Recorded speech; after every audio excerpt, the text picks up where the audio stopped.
Mathieu, le sport, grosse actualité aujourd'hui. Comme tous les week-ends, c'est parti en attendant le Rallye de France avec du basket, du football, du rugby et du triathlon au menu aujourd'hui avec notre invité. On va commencer, allez, tout de suite maintenant avec du football. Les clubs alsaciens du National ont été un petit peu chiches en but avec le Racing qui recevait Bastia à la Méno, Colmar 0-0 à Dunkerque. Les Strasbourgeois qui ont pas mal gâché en première mi-temps, beaucoup d'occasions. C'est pas passé à l'image de ces tentatives de Frédéric Marquez. Les Strasbourgeois sont à 0-0 à la pause. Mais ils vont trouver la solution en deuxième période. Une belle ouverture de Belhammer pour Marc Fachon, le latéral, qui est monté, qui ouvre le score, qui marque d'ailleurs le seul but du match. Le Racing s'impose un petit but à 0. Les Strasbourgeois qui ont évolué près d'une heure à 11 contre 10 et qui font une des bonnes opérations du week-end. Vous le voyez au classement, le Paris FC toujours en tête, le Racing deuxième sur le podium. C'est très très serré en haut du tableau. Colmar est septième. Les Colmariens qui reçoivent Istres vendredi 20h au Stadium. Les Strasbourgeois direction la Vendée du côté du Poiré-sur-Vie. Voilà, belle actualité. Autre actu du basket. Du basket, ça repart dans tous les sens. On parlera de la SIG dans quelques instants qui reprend la Pro A cette semaine. En Pro B, il y a Souffle-Weiersheim, ça va reprendre là aussi. Et à l'échelon en dessous, il y a désormais le FCM Basket qui est promu depuis le mois de mai dernier. La première à domicile, c'était ce week-end. Regardez. Match de la saison et premier gros test pour les Mulhousiens, car Saint-Vallier, l'adversaire du soir, descend tout juste de Pro B et n'a qu'une ambition, remonter au plus vite. Mais les Orinois sont sans complexe, ils répondent aux défis physiques et le collectif est déjà efficace. Le FCM fait la course en tête et va compter jusqu'à 11 points d'avance en première période. À la pause, les Alsaciens sont devant 41 à 34.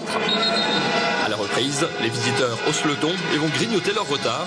Et les deux équipes sont au coude à coude, 66 partout à 4 minutes de la fin. C'est là que le match bascule. Mulhouse rate 2 paniers faciles et perd des ballons chauds. En face, avec du talent et du sang-froid, Saint-Vallier fait d'un sans faute et réussit un 9-0 qui leur offre le match et laisse beaucoup de regrets côté mulhousien. Il manque pas grand chose, on savait qu'à la mi-temps, au retour des vestiaires, ils allaient durcir le jeu. On est encore dans le match tout le quatrième quart-temps et puis à la fin, on loupe 2-3 paniers faciles et eux, ils marquent sur des contre-attaques, ce qui nous fait mal. Il y a des défaites porteuses d'espoir, celle-ci en fait partie. Entre un relégué de Pro B ambitieux et le promu mulhousien, l'écart était faible samedi soir. D'autant que la préparation a été compliquée. Le meneur lituanien Gvesdauskas n'est là que depuis 10 jours et Parfait Djiba est toujours blessé. C'est de bon augure pour la suite parce qu'il y a eu des belles choses ce soir, mais c'est rageant quand même en tant qu'entraîneur de perdre un match à notre portée. Mais bon, c'est vrai que pour la suite, on va se servir un petit peu des 3 quarts temps qui ont été bons. Même, je dirais, on a quand même mené aujourd'hui 33 minutes sur 40. 6 ans après l'avoir quitté, Mulhouse a donc retrouvé l'antichambre du basket professionnel français avec un seul objectif pour l'instant, s'y maintenir malgré ses faibles moyens. Allez, retour en plateau, on va parler de triathlon avec notre invité de ce soir. Vous connaissez évidemment la discipline, natation, vélo, course à pied. Vous avez certainement entendu parler aussi de l'Ironman. Xavier Schneider, bonsoir. Bonsoir. Les chiffres font rêver les triathlètes, font un peu peur au commun des mortels. Rappelez-nous le format Ironman, qu'est-ce que c'est? Alors ça consiste à enchaîner 3 km 8 de natation, 180 km de vélo et 42 km 195 d'un marathon à pied. Pour finir. Pour finir. Voilà. Ça calme tout de suite. Et alors, comme dans chaque discipline ou comme dans beaucoup de disciplines, il y a des épreuves mythiques. Les marathoniens vous parleront de Berlin, où le record du monde est tombé ce week-end, ou de New York. En triathlon, c'est l'Ironman d'Hawaï qui a lieu Exactement. Chaque fin de saison, qui est la finale du championnat du monde. Exactement, ouais. Mettez votre réveil demain matin. Ce jeune homme s'envole pour Hawaï pour la finale des championnats du monde. C'est dans une petite dizaine de jours. L'avion, c'est demain matin. Comment on se qualifie pour Hawaï? Qu'est-ce que ça représente d'abord l'Ironman d'Hawaï? Comme vous dites, l'Ironman, c'est une épreuve mythique. Hein. C'est comme le marathon pour un coureur à pied. Tout triathlète, on va dire, rêve un jour de se préparer, de finir un Ironman. Donc c'est déjà quelque chose c'est des émotions très très fortes lorsqu'on arrive à terminer un Ironman. Et ensuite, il faut en fait courir un des 30 Ironman qualificatifs dans le monde et arriver parmi les meilleurs de sa catégorie. On est dans quel état quand on finit un Ironman? En fait, on a un grand moment de solitude. Ouais. Là, hein. Non, en fait, c'est un mélange d'émotions. C'est incroyable, en fait. Et je pense que, des fois, je me dis, je dois pas être très bien connecté parce que des fois, j'ai l'impression que je fais tout ça pour vivre ces instants, ces 200 derniers mètres où tout se libère. Hein. Vous avez 7 mois de préparation, vous avez 9 à 10 heures d'effort le jour de la course, et vous avez une décharge d'adrénaline à l'état pur, et vous pouvez 200 mètres après, vous pouviez ne plus pouvoir courir, et sur la ligne d'arrivée, vous pouvez faire des bonds, vous pouvez faire des sauts périlleux tellement que vous êtes heureux. Donc après, bien sûr, on finit fatigué, mais bon, on a des fois envie de recommencer.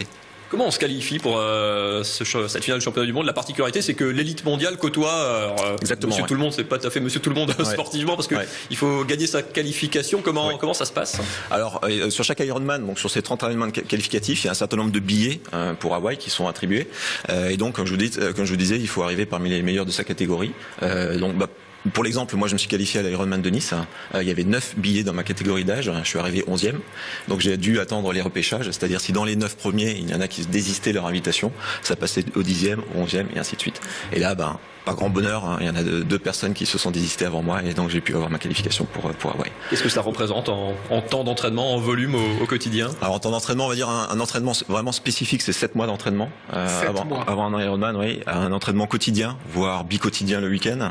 Et moi, je suis sur un volume d'une dizaine, 12 heures d'entraînement par semaine. Vous mesurez combien? Je mesure 1m75. Et vous pesez? 60, j'ai baissé, 67 kilos. 67, donc affûté. Affûté, oui. Le speck, et vous, ça fait 2. Il en faut aussi, il faut se faire plaisir, mais voilà, effectivement, on élimine toute masse grasse au fur et à mesure de l'entraînement. Écoutez, on y revient dans un instant, restez bien sûr avec nous. Voilà, moi je suis fasciné par ces sportifs. On va terminer classique, vous l'annonciez, demain on y est, en direct, pour le premier match de la saison face à Villeurbanne. C'est face à Villeurbanne, dernier entraînement ce matin pour les Strasbourgeois, du côté, sur leur parquet évidemment, d'Uranus. Vincent Bessière y était, avec son accent, regardez. 5 jours après avoir dit adieu à l'Euroleague, la SIG retrouve le championnat de France demain soir. Battus en finale ces 2 dernières saisons, les Strasbourgeois font à nouveau partie des favoris derrière Villeurbanne et Limoges, le champion en titre.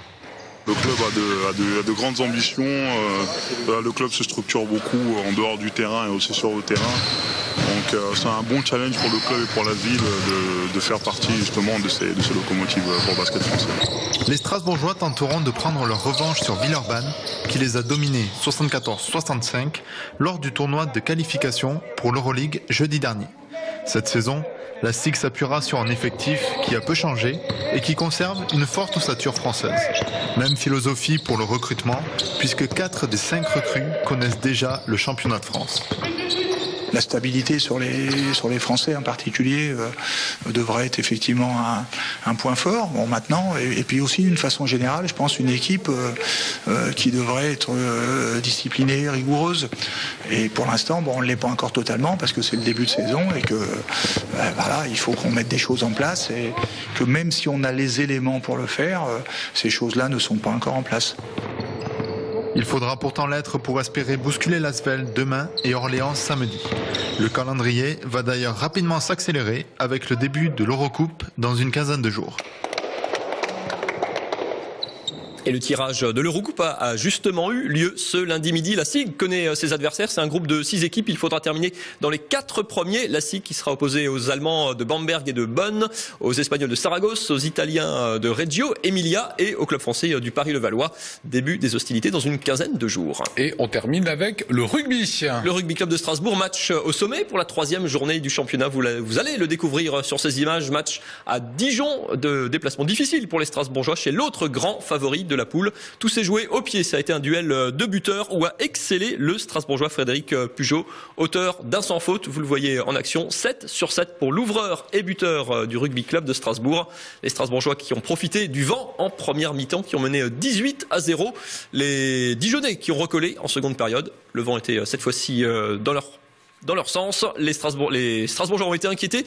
Les Dijonnais sont revenus, mais Strasbourg a conservé son avantage pour finalement s'imposer 21-15. Les Strasbourgeois tapent un grand coup, du coup, et confirment leurs ambitions. On les rappelle, le titre de champion et la montée sont l'objectif des Strasbourgeois pour cette saison.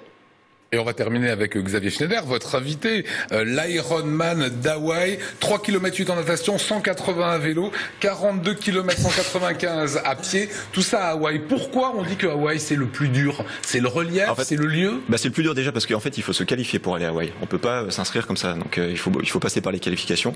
Et en fait effectivement il y a la chaleur, il y a l'humidité et il y a le vent, le facteur vent qui joue beaucoup et qui peut être vraiment très destructeur à vélo. Vous êtes dans les meilleurs Français? Je ne pense pas, non. non, je reste à un niveau amateur, voilà, donc ça reste à mon niveau. Et puis je suis juste très heureux de m'être qualifié. C'est l'aboutissement d'un rêve. J'ai encore du mal à réaliser quand on va partir. On vous voit l'entraînement, on voit l'entraînement le difficile à faire. Hein. C'est un gros volume surtout, et puis on voit le soleil rasant du matin, parce que du coup quand on a un travail, une vie de famille à côté, si on veut pas tout laisser en cours de route, c'est ouais, voilà, on essaye d'allier un peu le tout, surtout d'associer la vie de famille avec la vie de sportif, on va dire. Et donc ça m'amène à partir des fois très très tôt le matin pour on va essayer pour préserver au maximum la vie de ma famille. Est-ce que pour réussir, il faut que la famille soit derrière, hein? Oui, complètement. Et est-ce que la famille arrive à être derrière vous et surtout à vous supporter? Il faudrait demander à mon ami. Il paraît que l'alimentation, c'est terrible pendant des mois. En fait, en même temps, elle part à Hawaï avec lui, donc il y avait un petit, il a su vendre son affaire. Non, mais disons, le triathlon en lui-même, c'est un effort individuel, mais par contre, seul, vous ne faites rien. Il faut vraiment l'appui de vos proches, de votre famille. J'ai un club, le SCAT, qui me soutient et qui est vraiment formidable. Des sponsors, parce que, bien sûr, le budget, c'est un budget assez conséquent pour aller à Hawaï. Donc vraiment, seul, vous n'y arrivez pas. Il faut vraiment l'appui de tout le monde et bien sûr, que votre famille vous soutienne, parce que c'est un sacrifice et on demande un sacrifice à sa famille également. Et d'ailleurs, c'est une année faste pour le triathlon alsacien, puisque il y a 5 triathlètes alsaciens qui partent pour Hawaï dans les prochains jours. Ouais. 4 hommes, une femme, donc l'Alsace sera en plus sacrément représentée. Voilà, exactement, une très belle année. Et on va vous suivre dans le prochain Top Sport avec Mathieu Champvillard. Merci à vous, Xavier Schneider.